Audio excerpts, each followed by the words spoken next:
Le président, veuillez vous asseoir.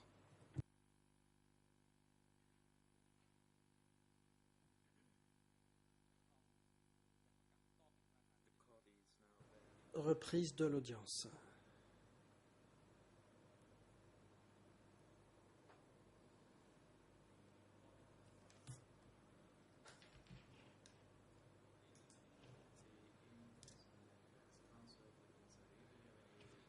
Est-ce que l'avocat international de Ieng Sary a des questions à poser aux témoins?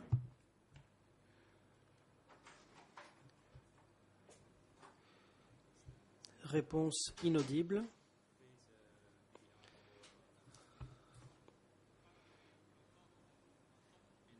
Le président. Maître Carnavas, la Chambre va répondre à votre demande. Vous avez demandé des éclaircissements sur la décision relative à la demande de votre confrère Maître Ang Udom tendant à faire passer à l'écran un document.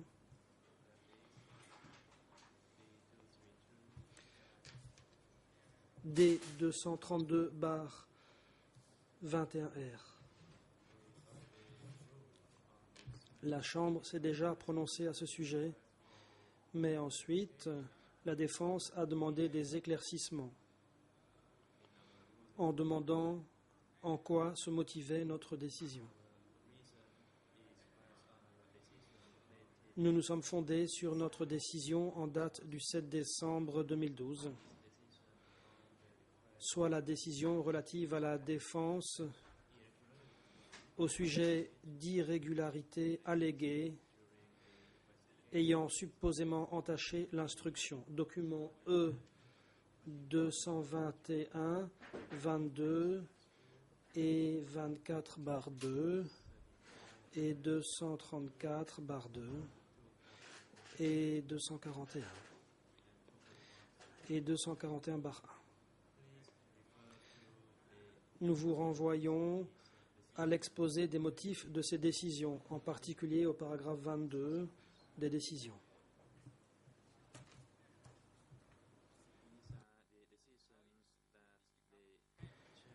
Ce sont là les décisions que la Chambre a rendues sur ces questions.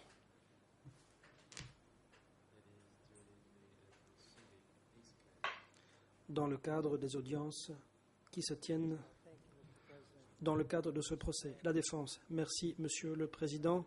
Je voudrais être sûr d'avoir été bien compris. Je vais attendre puisqu'on m'y invite.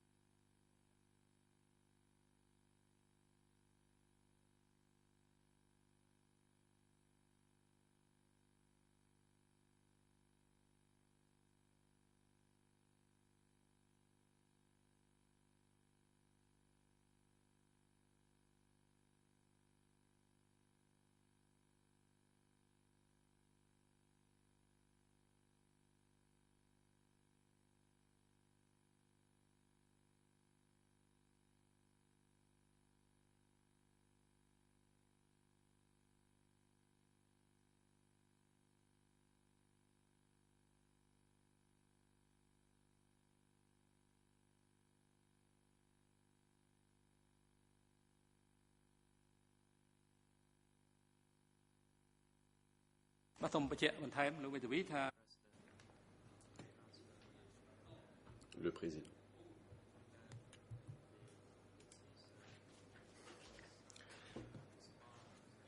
Maître, j'aimerais préciser que notre décision était en réponse à toutes les demandes que vous avez faites avant la pause.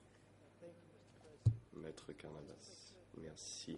Mais pour m'assurer que tout soit bien précis, j'avais d'abord souhaité préciser que nous avions demandé qu'un extrait de la bande audio soit transcrite, et c'est ce qu'essayait de dire Maître Ang Udom. Il essayait de dire que cette bande, ou cet extrait de la bande, n'avait pas, hier, été transcrite. Et quand le procureur a pris la parole, il semblait dire à la Cour que la transcription avait déjà été versée au dossier. Donc c'était la précision que je voulais apporter. On parle ici de deux extraits différents. Pour ce qui est ensuite de ma demande d'acte d'instruction,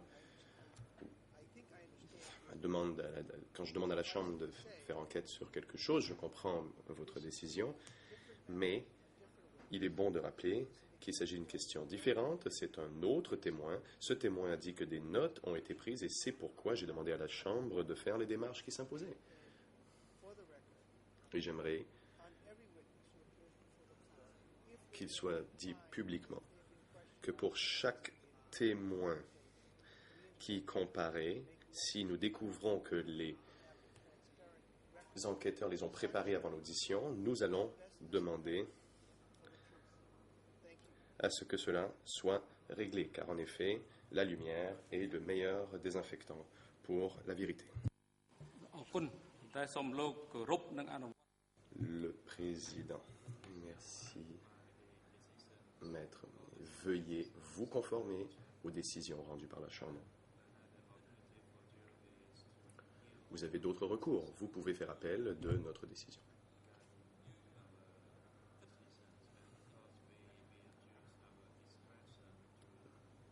Nous userons de notre discrétion, de notre pouvoir discrétionnaire pour interrompre un interrogatoire quand nous le jugeons nécessaire. Et à présent, la parole est donnée à la défense de Khieu Samphan. Vous avez la parole. Maître Kong Samon. Merci, Monsieur le Président. Bon après-midi à tous. Bonjour, Monsieur Ongren. Je m'appelle Kong Samon et je suis conseil de la défense cambodgien de Khieu Samphan. J'ai quelques questions à vous poser.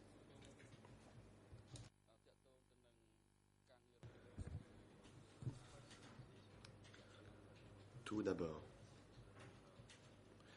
j'aimerais vous poser des questions sur votre travail en tant que secrétaire du Régiment 82.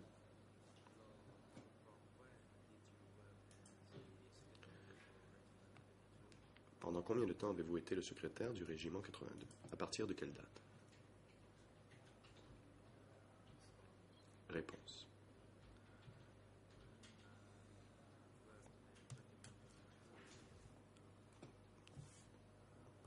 Quand j'étais au Régiment 82, c'était à partir de l'annonce de la création de la division 8-0. Question. Cela veut-il dire que c'était 2 semaines après la libération de Phnom Penh, comme vous l'avez dit, c'est-à-dire 2 semaines après le 17 avril 1975? Réponse. C'est exact. Question. Après votre entrée en fonction,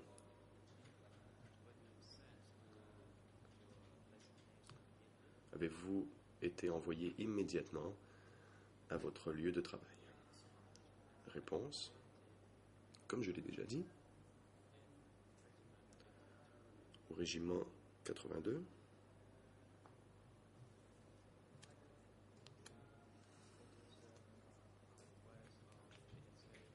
nous étions postés de l'ouest du stade jusqu'à la pagode des moines.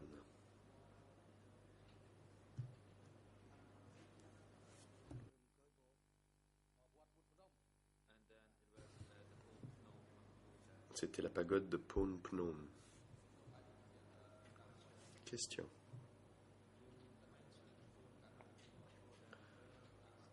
Où était cette pagode?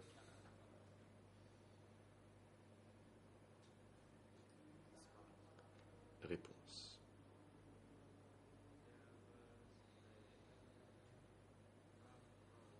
Il y avait un chemin qui allait de Prey Pneu vers l'ouest et qui ensuite bifurquait vers le sud. Et certaines des forces étaient postées là. Question.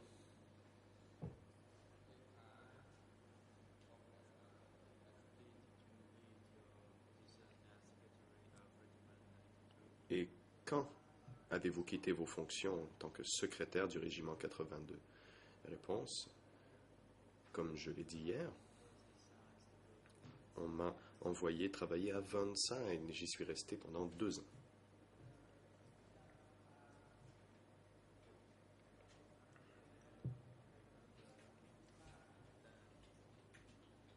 Je me souviens. Je suis allé à Burnside 2 fois. J'étais dans la division 801 pendant un moment. Puis, j'ai été envoyé à Phnom Penh suivre une séance d'études. Question: dans la division 801, quel poste occupiez-vous? Réponse: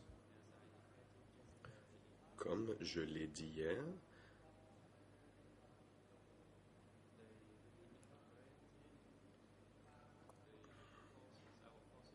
la division 801 a réintégré nos forces de Siem Pan et l'échelon supérieur nous a donné instruction.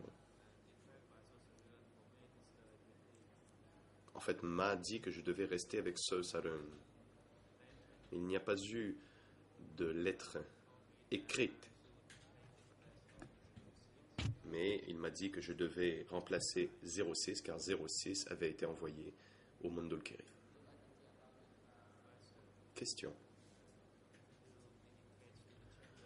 pouvez-vous dire à la Chambre quel poste 06 occupait-il?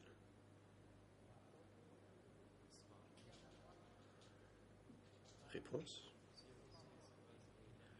06 était commandant adjoint de la division 801.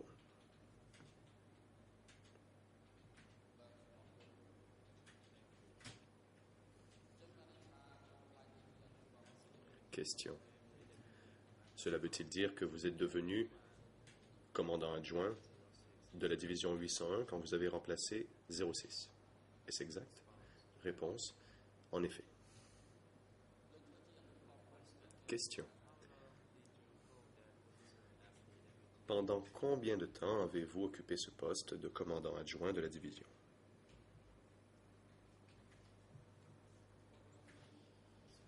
Réponse: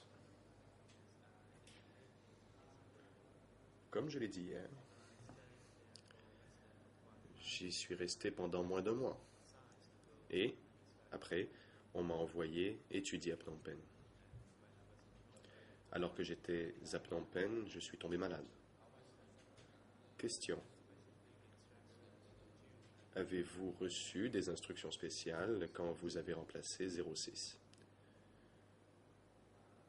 Réponse: comme je viens tout juste de le dire, j'ai remplacé 06.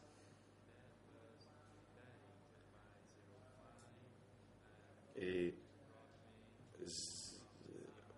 05, c'est 05 qui me l'a dit, il m'a fait venir de Siem Pan.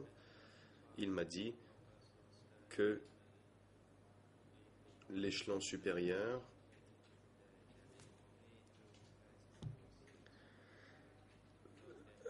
avait besoin de moi et que nous devions être ensemble. Je devais remplacer 06 car il fallait 3 personnes au comité. Question: oui, ma question porte sur une réponse que vous avez donnée hier à 15h31.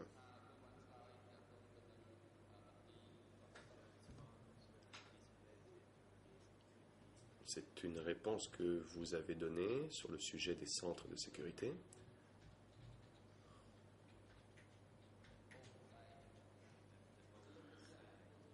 Centre de sécurité d'Okansang.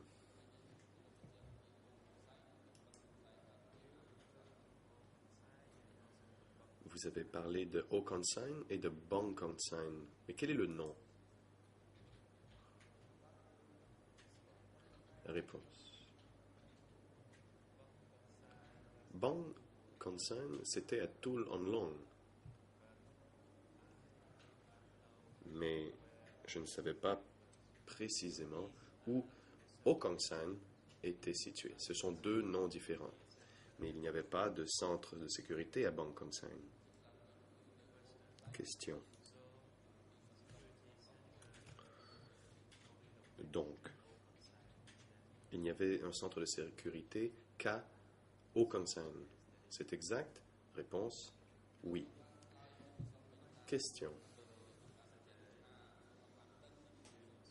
Hier, vous avez dit ignorer l'existence de ce centre de sécurité jusqu'à ce que les villageois viennent vous parler de l'arrestation de leurs enfants parce qu'ils avaient volé des pommes de terre. Pouvez-vous expliquer à la Chambre comment il se fait que vous ignoriez l'existence d'Oconsign, ou du centre de sécurité à Oconsign à l'époque? Réponse. Comme je l'ai déjà dit, j'étais à la division, que je n'ai remplacé 06 que pendant une courte période. Je ne savais même pas qu'il existait un centre de sécurité de la division. Ce n'est qu'à mon retour, quand on m'a affecté à la direction de mon ancienne unité, et j'étais sur une mobilette à Versailles, on m'a dit de revenir 4 ou 5 jours plus tard.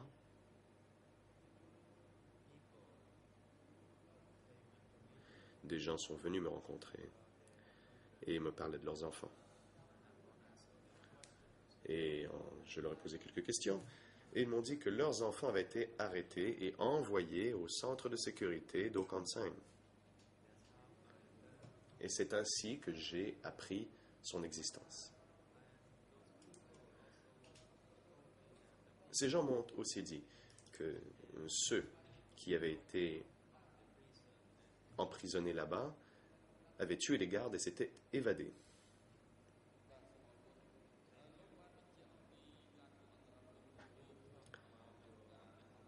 La défense. Merci. Et vous avez parlé aussi du fait que vous êtes intervenu et cela a donné lieu à la libération de 20 personnes.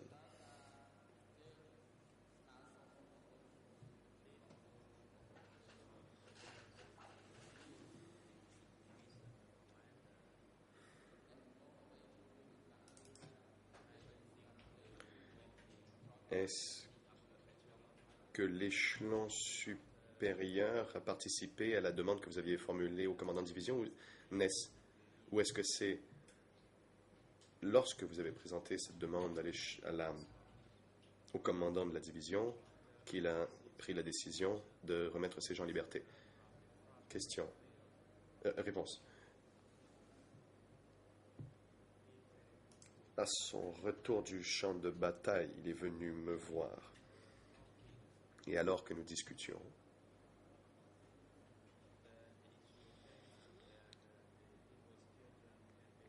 on a parlé du fait que des enfants de ces gens avaient été arrêtés pour avoir volé des pommes de terre, et je lui ai dit que ces gens n'avaient pas commis un délit grave, que leur seule faute avait été de voler une pomme de terre, et ils avaient été accusés d'avoir trahi la communauté. Et ils avaient été arrêtés, puis emprisonnés. J'ai donc soulevé la question auprès de lui, et je lui ai demandé son avis. Je lui ai demandé quelle était sa recommandation. Devions-nous en faire rapport à l'échelon supérieur? Mais je lui ai dit que ces personnes devraient être remises en liberté car il s'agissait de fautes mineures. Il m'a dit qu'il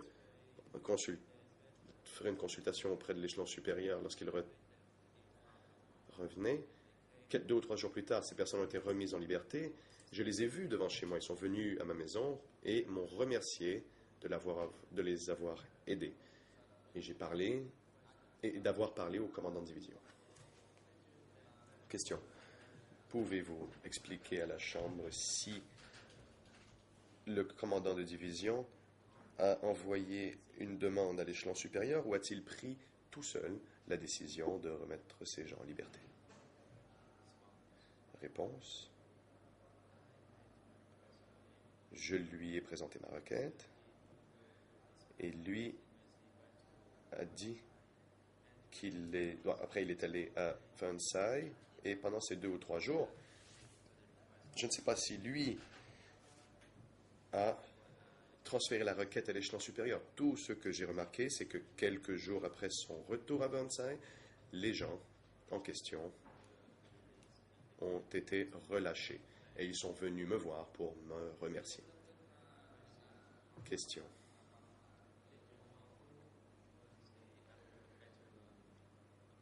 Saviez-vous quel était l'échelon directement au-dessus de la division 801? Réponse. Le niveau suivant, c'était le comité 870. Question. Qu'en est-il de l'état-major? Et de Son Sen? Dépendiez-vous, ou plutôt, l'état-major dont Son Sen faisait partie, était-il un échelon supérieur à la division? Réponse. Son Sen faisait partie de cet échelon supérieur, Pol Pot aussi.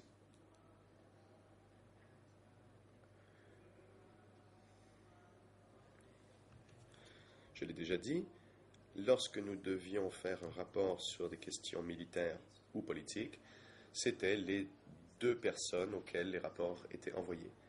05, lui aussi, faisait rapport à eux.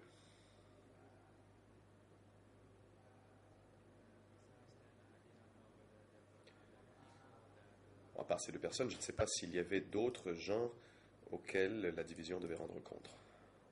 Car au-dessus de la division, il y avait Pol Pot et Son Sen. Question.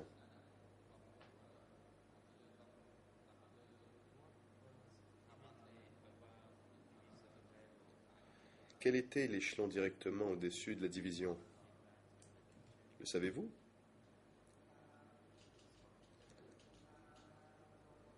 Réponse.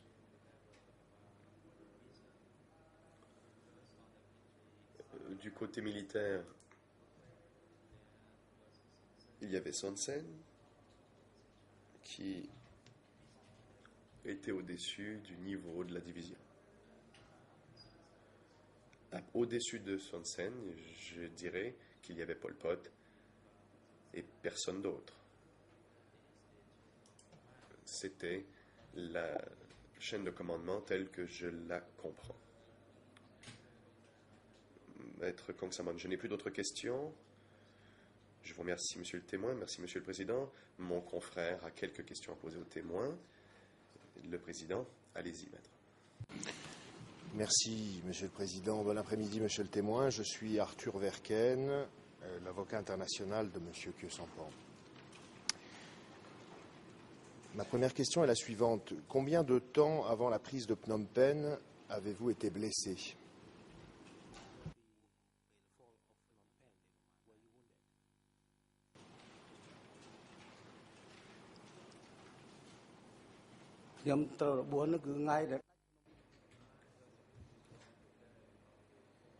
J'ai été blessé le jour de la chute de Phnom Penh.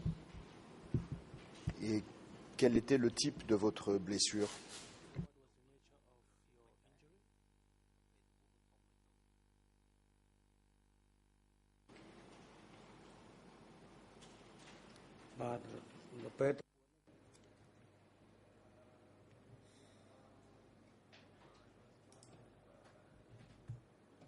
J'étais blessé, mais je pouvais marcher.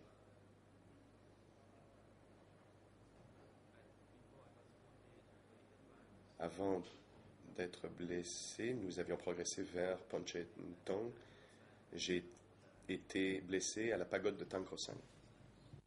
D'accord, mais ma question était de savoir quelle était votre blessure, médicalement parlant. Vous avez reçu une balle, vous vous êtes foulé le pied. Pouvez-vous nous décrire votre blessure, s'il vous plaît?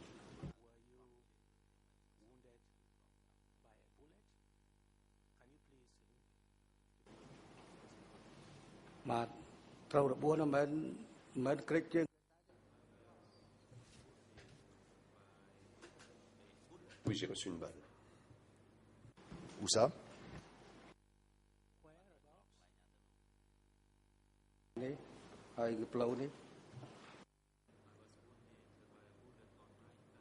Dans la cuisse.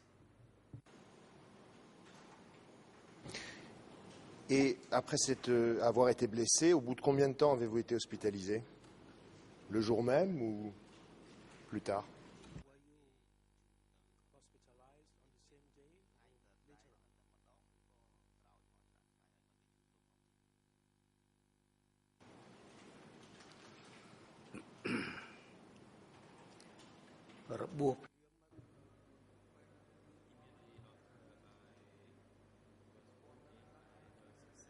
On m'a envoyé à l'hôpital à la pagode de Tankrossang immédiatement après avoir été blessé.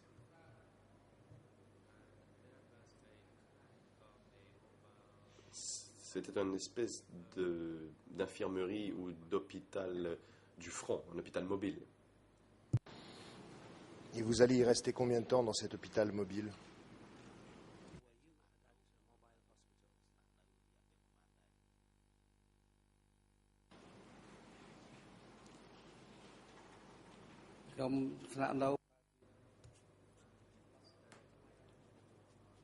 J'y suis resté 17 jours environ. Et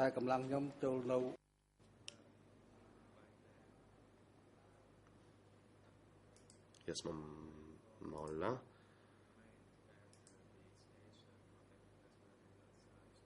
mes forces étaient postées là où elles avaient été envoyées. Et où avaient-elles été envoyées?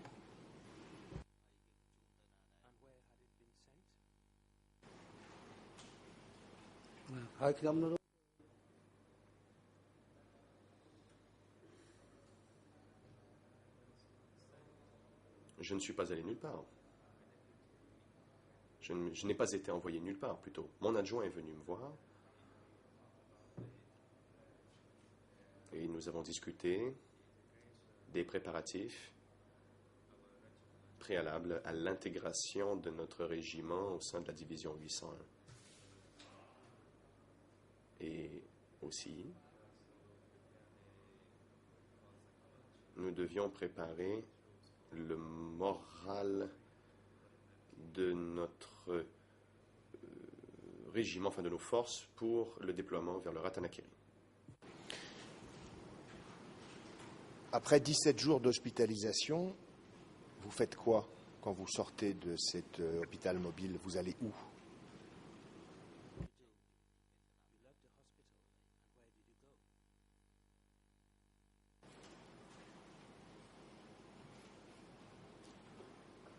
À ma sortie de l'hôpital, je suis allé retrouver mes forces à Phnom Penh. Nous avons discuté de certaines questions. Phnom Penh venait tout juste d'être libéré et nous nous demandions pourquoi nous étions envoyés ailleurs. C'est ce qu'on m'a demandé. Et on m'a dit que nous devions aller au nord-est.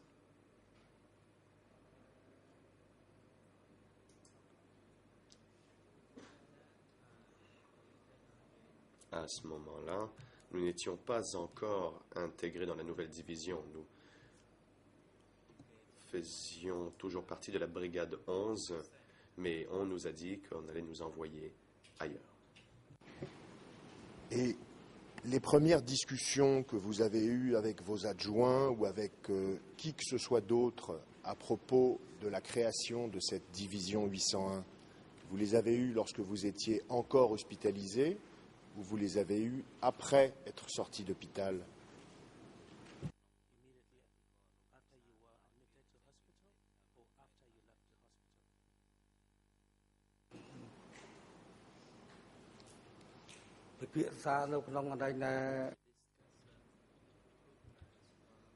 Les discussions ont eu lieu alors que j'étais blessé. J'entends bien, mais est-ce que c'était alors que vous étiez encore à l'hôpital ou est-ce que vous en étiez déjà sorti?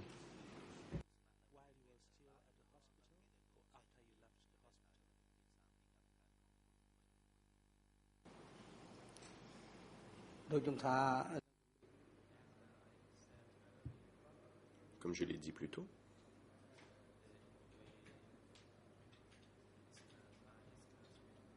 j'ai eu des discussions avec mon adjoint. J'ai discuté de l'intégration et de quelle force devait aller où.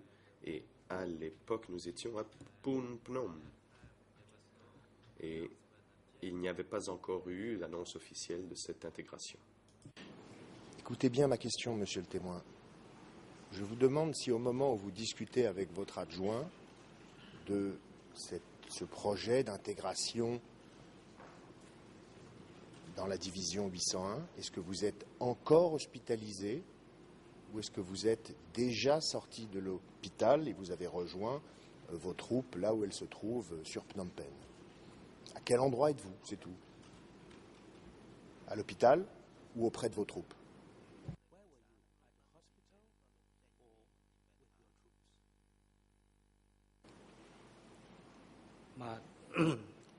ពេលដែលដំណឹងនេះ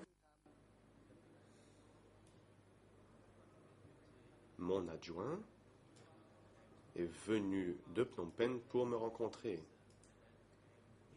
Il est venu me voir alors que j'étais à l'hôpital. D'accord. Et puis ensuite, lorsque vous avez été entendu par les enquêteurs du tribunal, mais également à cette barre, vous avez évoqué un rassemblement qui se serait tenu au stade olympique à propos de la création de cette division 801. Ma question est la suivante.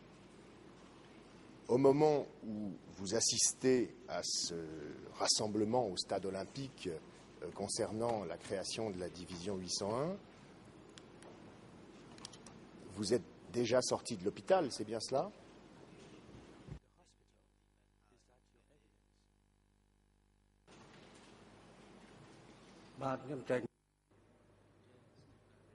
Oui, j'étais déjà sorti de l'hôpital.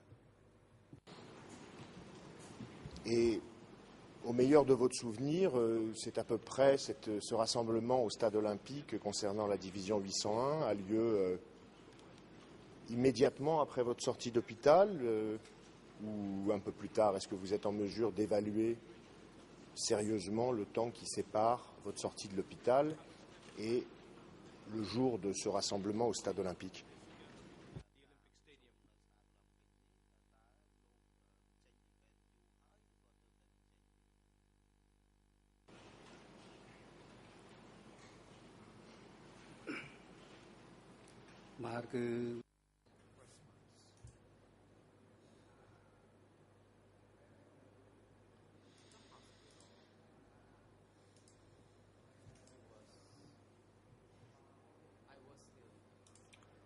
J'étais toujours à l'hôpital et les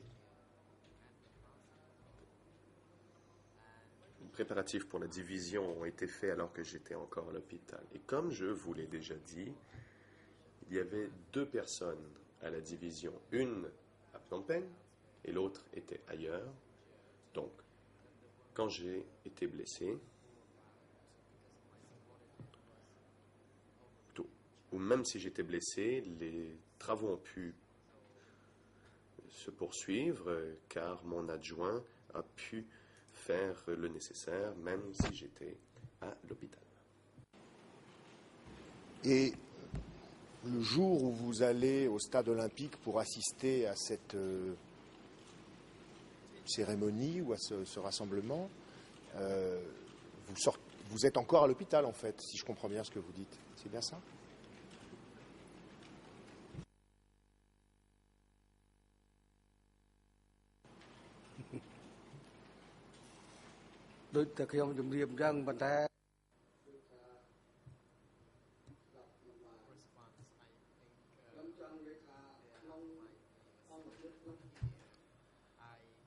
Il y a peut-être un malentendu. Ce que je dis, c'est que dans mon unité, il y avait le commandant de régiment qui était stationné à Phnom Penh. En même temps, il y avait un autre commandant de régiments qui avaient été blessés et hospitalisés. Le commandant de régiment à Phnom Penh pouvait communiquer avec l'autre commandant. Nous pouvions communiquer à ce moment-là pour traiter des problèmes. Je n'ai pas eu besoin de venir jusqu'à Phnom Penh pour discuter de certains problèmes. Il y avait à Phnom Penh un responsable qui agissait en mon nom et cette personne était habilitée à s'occuper du problème. Il y avait des moyens de transport qui me permettaient également d'aller assister à des réunions si ma présence y était requise. Pour dire les choses simplement, j'ai été hospitalisé, j'ai pris des médicaments et j'ai travaillé en même temps. Monsieur le Président, je ne pense pas réussir à terminer mes lignes de questions ce soir. Enfin, en tout cas dans les... Le Président, de combien de temps avez-vous encore besoin?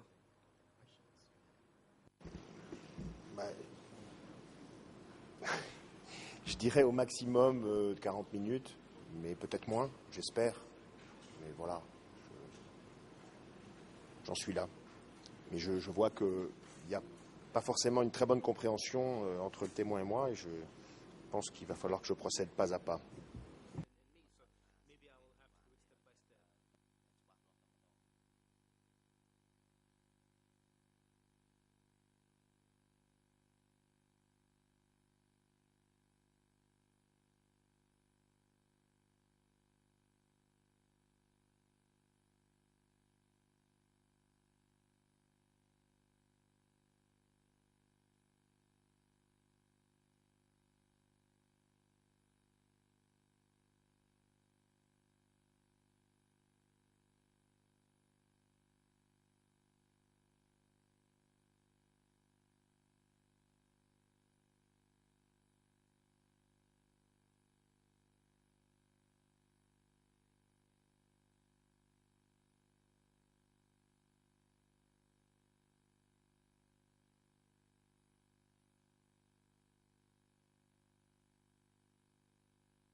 Le Président.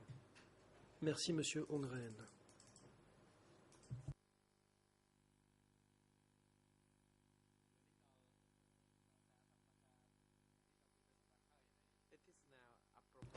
Le moment est venu de lever l'audience. Les débats reprendront demain matin à 9 heures. Demain se poursuivra la déposition de M. Ongren. Nous allons également entendre le témoin TCW 100, lequel sera interrogé en premier lieu par l'accusation. Monsieur Ongren, votre déposition n'est pas terminée. Vous êtes prié de vous présenter à nouveau demain matin à 9 heures pour continuer à déposer. Vous serez interrogé par la défense de Monsieur Khieu Samphan.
បាទនេះគឺបន្តថ្ងៃស្អែកទៀតហើយឲ្យមេសូមអញ្ជើញលោកមកបន្តប្រតិកម្ម Le président.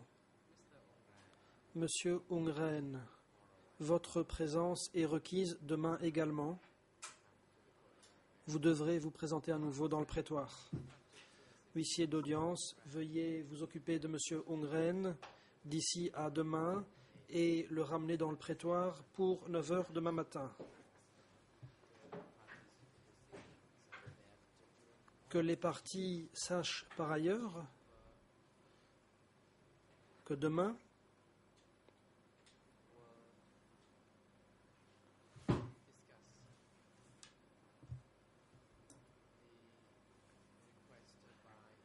il sera question de la demande des co-avocats principaux pour les parties civiles au sujet de la partie civile TCCP 94.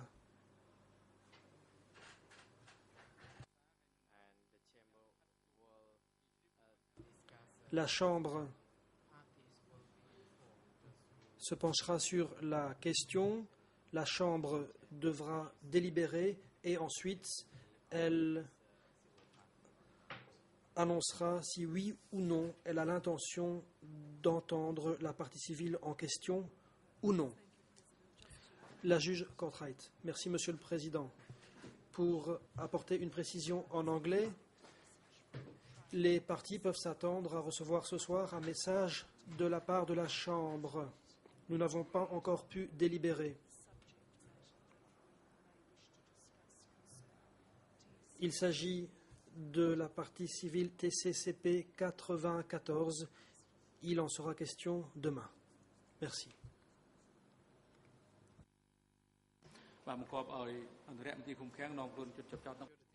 Le président. Agents de sécurité, veuillez conduire les accusés au centre de détention et les ramener dans le prétoire pour demain matin à 9 h. Yengsari devra être conduit dans la cellule temporaire où il pourra suivre l'audience à distance. L'audience est levée.